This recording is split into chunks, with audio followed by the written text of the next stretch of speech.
Selamat sore Bu Febri, gimana kabarnya? Sore juga Pak Yaman, kabar baik Pak. Kalau kabar Bapak bagaimana? Puji Tuhan Bu, baik juga Bu. Bu Febri, bolehkah saya meminta waktunya? Saya mau bercerita tentang apa yang saya alami tadi ketika pelaksanaan supervisi oleh pengawas. Boleh Pak. Apa yang mau Bapak ceritakan tentang kejadian tadi? Begini Bu, saya baru saja mendapatkan teguran dari kepala sekolah Loh, karena apa Pak? karena kepala sekolah menerima laporan dari pengawas sekolah yang melakukan supervisi saat saya mengajar. Pengawas sekolah yang melakukan supervisi tampaknya keberatan ketika saya mengajar tanpa buku teks. Saya mengajar dengan memanfaatkan sumber-sumber belajar lainnya. Ketika diingatkan pengawas tersebut, saya menyampaikan jika saya tetap mengacu pada kurikulum, walaupun tidak menggunakan buku teks. Pengawas tersebut tampaknya tersinggung dan memberikan laporan tentang hal itu kepada kepala sekolah. Oh, begitu ya Pak. Kalau boleh tahu, kira-kira hambatan apa yang menyebabkan Bapak tidak menggunakan buku teks? Saya sudah terbiasa mengajar dengan cara tersebut dan materi yang saya ajarkan sudah saya kuasai, Bu.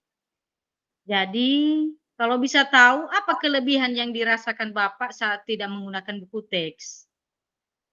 Saya merasa lebih bebas dalam menyampaikan materi dan hal tersebut adalah sebagai implementasi dari Merdeka Mengajar menurut saya, Bu.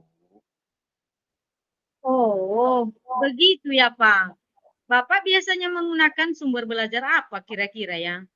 Hmm, saya menggunakan sumber belajar dari internet seperti video pembelajaran di YouTube, artikel-artikel yang ada di internet, Bu.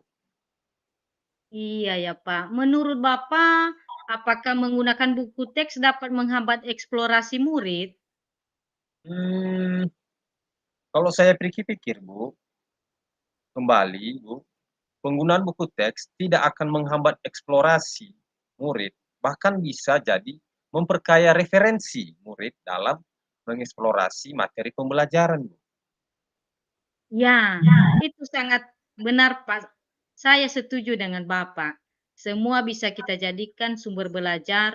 Semakin banyak yang kita gunakan, semakin baik. Jadi, sekarang apa rencana Bapak untuk menyelesaikan masalah ini?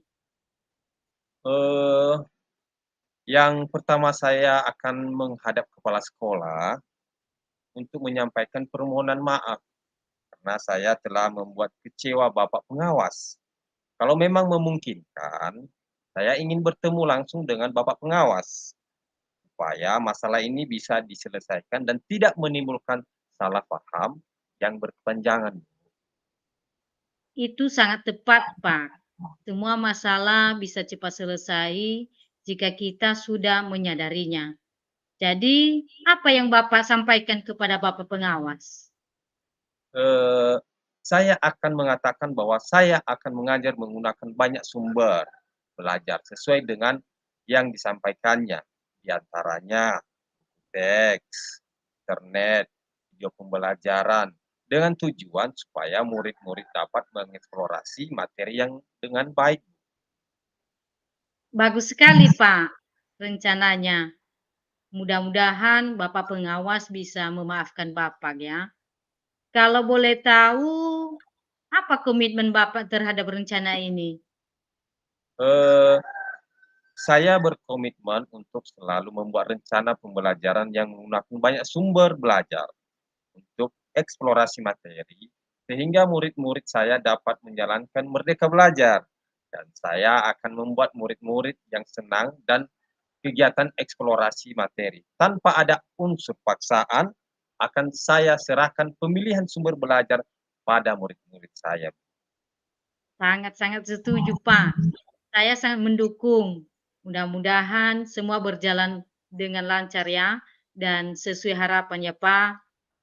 Iya, Bu. Semoga. Baiklah, Pak.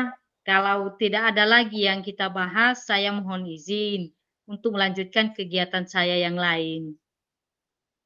Ya Bu, saya berterima kasih atas waktunya untuk sharing. Mudah-mudahan kita semua bisa jadi guru yang selalu dirindukan oleh murid-murid kita ya Bu. Sama-sama, Pak. Amin. Selamat sore ya, Pak Yaman. Selamat sore, sore Ibu Febri.